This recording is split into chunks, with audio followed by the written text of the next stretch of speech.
O Papa Bento XVI profetizou o fim dos tempos e o fim da Igreja.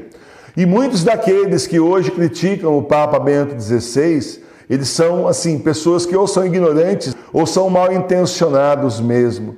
O novo kit da Igreja Doméstica traz o Manual da Igreja Doméstica, o livro de orações diárias da Igreja Doméstica, aspersório de água benta, a estampa da Sagrada Face e a estampa do nosso Papa Bento XVI. O kit está em promoção na loja da TV Nossa Senhora de Fátima, o link está aqui embaixo na descrição do vídeo.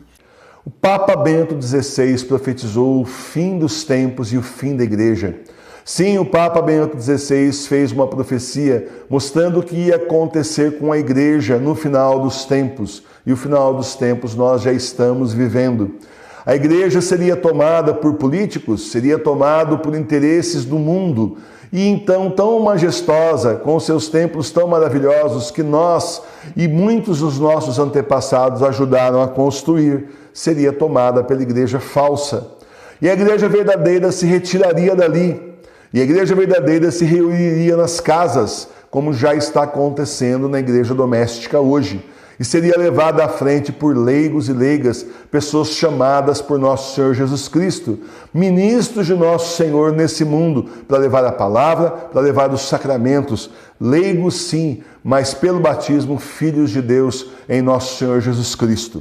E o Papa então nos diz finalmente que essa igreja falsa, ela será fechada, ela desaparecerá, ela finalmente vai se extinguir. E nós já estamos vendo isso em muitos templos por aí vazios, na Europa sendo vendidos, inclusive, para serem hotéis, restaurantes de luxo, pistas de skate e por aí vai, num escândalo que não tem fim. Isso está começando a acontecer aqui no Brasil também. Já estão aí fechando e vão fechar cada vez mais no mundo todo. Os templos muitas vezes demolidos para virar estacionamento e prédios arranha-céus. No lugar onde abundou a graça de Deus, agora abunda a desgraça do mundo. E é assim, meus irmãos, que nós estamos... Sem saber, muitos de nós que viemos para a igreja verdadeira, em casa, a igreja doméstica, cumprindo essa profecia. Mas o Papa Bento XVI ainda não era Papa. Ele fez essa profecia quando era Papa em 1969, recém-saído do Concílio Vaticano II. O que ele viu de podre lá o levou a fazer essa profecia inspirado pelo Espírito Santo. E muitos daqueles que hoje criticam o Papa Bento XVI, eles são, assim, pessoas que ou são ignorantes, não conhecem a história do nosso Papa, não conhecem as catequeses do nosso Papa, não conhecem as homilias do nosso Papa verdadeiro, ou são mal intencionados mesmo. Muitos daqueles deveriam dobrar a língua diante dos que criticam o Papa Bento XVI, deveriam dobrar sua língua justamente ao ver uma profecia como essa, que foi inclusive pública. Ele fez essa profecia num programa de rádio, portanto existe essa gravação na Alemanha. Tá certo? Então essas pessoas são mal intencionadas. Gente aí que chega aqui no site, no canal e fala: o último Papa para mim foi o Papa João Paulo II. Não significa para mim, para você, não é o que nós queremos, é o que o Senhor diz.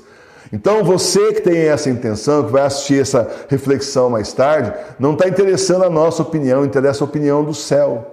E o céu escolheu como último Papa o Papa Bento XVI. As profecias dizem que ele é o último Papa, depois disso nós teremos uma grande tribulação, guerras inclusive, e finalmente, então, segundo São Malaquias, teremos aí o Petrus Romanus, que ontem mesmo eu vi uma outra profecia de uma beata, vai me falhar o nome agora, dizendo que será escolhido pessoalmente por São Paulo e São Pedro, que vai abrir o céu. São Paulo e São Pedro, então, mostrarão quem será o último Papa do finalzinho para entregar a igreja na mão de Jesus. É uma outra profecia que existe de uma vidente reconhecida aí pela igreja. Então, meus irmãos e minhas irmãs, nesse panorama de final de igreja, eu digo para vocês que nós estamos voltando ao que era a igreja original.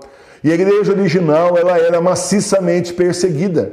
Não é como está acontecendo agora, que até pouco tempo atrás ela era perseguida na China, pelos muçulmanos, países muçulmanos. Não, ela era universalmente perseguida. Onde existia igreja, existia perseguição. E nós, então, que estamos aí levando a cabo essa profecia sem saber até recentemente, né? Essa profecia do Papa Bento XVI, nós que estamos cumprindo as outras profecias todas que dizem a mesma coisa, que dão conta que a igreja vai voltar para as casas, precisamos nos preparar para a perseguição. Sim, nós vamos ser perseguidos, nossos direitos aviltados. Agora já está acontecendo em muitos países, que a religião católica já não é mais tolerada. Na Irlanda, nós tivemos o exemplo aí de 2 eremitas, que elas construíram e fizeram lá um sobrado, né?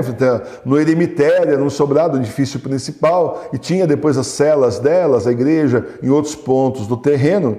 E alguns indivíduos se reuniram, foram reclamar na justiça que elas estavam enfeiando a paisagem. E elas perderam na justiça da Irlanda, olha só, perderam e foram obrigadas a demolir tudo e evacuar o terreno. Para você ver, isso está acontecendo na Europa. Se a gente falasse isso na China, na China acontece mesmo, é comunista. Lá na Síria. Então, mas isso está acontecendo na Irlanda.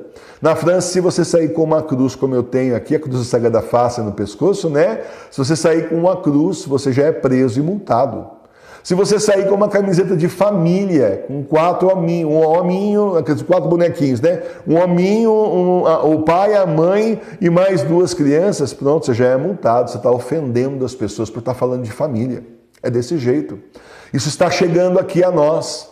Em muitos países no exterior, as pessoas fazem grandes críticas a esses movimentos que invadem as igrejas, em nome dos direitos deles, invadem, profanam os templos. Aqui, se a gente falar, você pode ser acusado aí de ser preconceituoso, tomar um processo. Inclusive, recentemente eu li uma matéria falando sobre isso no exterior, dizendo, olha, interessante que no Brasil, lá, os católicos não podem falar sobre isso não, que eles vão presos, sofrem processo. É isso mesmo. A ditadura já está se estabelecendo aqui por outras vias. Você vai perdendo o seu direito, assim, para que alguns possam se expressar e inclusive ofender, você não pode nem dar sua opinião. Então, nós já estamos vivendo esse tempo negro da fé, para a nossa fé, para aqueles que são católicos, um tempo brilhante dos que têm fé, mas um tempo de muita perseguição, nesse sentido que eu estou falando. Um tempo de muita perseguição aos que têm fé. Isso vai chegar na porta das nossas casas. Hoje, em alguns países, aqueles que não aceitam a chacina já são perseguidos. Isso está chegando aqui também, eles estão preparando a mesma coisa aqui para nós. Logo mais serão os católicos aí no mundo todo, maciçamente, que serão caçados e perseguidos. E nós, então, precisamos nos espelhar em São Paulo. Porque nós também, como aqui os coríntios, estávamos acostumados a ser maioria. Nós estávamos acostumados com status, nós estávamos acostumados, mas o país, a maioria é católica. Então, hoje a maioria é católica falsa. E tem uma minoria que está sendo católica verdadeira, que está aí fiel ao Bento XVI, que procura seguir o que nosso Senhor Jesus Cristo realmente falou. Então, nós precisamos nos preparar para esse tempo de perseguição. A gente tem realmente, porque nós não estamos prontos. A gente está muito assim, num mundo que não existe mais e que mudou muito rapidamente. Portanto, vamos nos espelhar em São Paulo para terminar. Eu quero ler aqui essa frase que ele diz para nós aqui. Insulta-nos e nós abençoamos, persegue-nos e nós aguentamos, injuriam-nos e nós pedimos por eles. Parece um amor assim, né? Até, sei lá, meio masoquista, né? A pessoa sofre, mas está abençoando outra pessoa. Não é. Tem motivo isso. Primeiro, nós estamos seguindo o que o Senhor está falando. São Paulo está obedecendo o que Jesus ensinou. São Paulo está obedecendo fielmente o que Jesus ensinou, mas também tem um motivo pelo qual Jesus ensinou isso.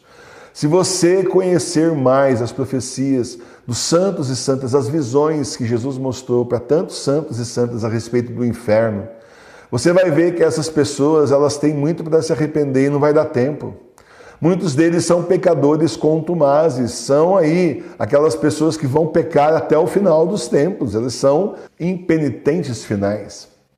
E essas pessoas vão tomar o castigo por toda a eternidade e estarão no inferno sendo castigadas pelo demônio por toda a eternidade. E nós que sabemos disso, precisamos rezar por eles, pela conversão deles. Essa é a lógica do céu. A lógica do céu é ganhar o máximo de pessoas possível para Deus, levar o máximo de filhos de Deus possível para o céu. Por isso Nossa Senhora em Fátima disse bem isso. Muitas almas vão para o inferno, muitos vão para o inferno porque não tem quem reze e se sacrifique por eles. Então precisamos rezar e nos sacrificar pelos pecadores, até mesmo aqueles que nos ofendem pessoalmente. É claro que nós temos um santo, acho que Santo Ambrósio, se não me falha a memória, que diz que os inimigos de Deus são também os inimigos nossos pessoais. E São Jerônimo diz isso. Fiz dos inimigos da igreja meus inimigos pessoais. É uma outra conversa. Porque uma coisa é aquele inimigo pessoal seu, ele está prejudicando você. Outra coisa são essas pessoas enviadas pelo demônio que tomaram a igreja, estão perdendo a igreja e a salvação de milhões no mundo todo. É uma outra conversa. Então são dois tipos de inimigo diferentes. Os nossos inimigos e os inimigos da igreja. A postura também é diferente. Precisamos desmascarar os inimigos da igreja e ao mesmo tempo rezar pela conversão dos nossos, abençoar os nossos, porque é assim, gente. Muitas dessas pessoas, depois dos 3 dias de escuridão, não estarão mais aqui. Eles perderão a vida nos 3 dias de escuridão. Nós não os veremos mais com vida no mundo.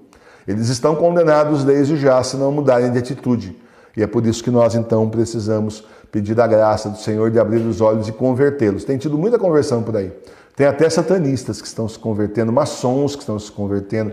Tem tido muita conversão. Que nós possamos ser, então, com a nossa vida, com as nossas palavras, com as nossas orações, a gente possa ser, então, um veículo, um instrumento do Senhor, para que algumas dessas almas, pelo menos, aí se convertam e voltem para o caminho de nosso Senhor. Louvado seja o nosso Senhor Jesus Cristo.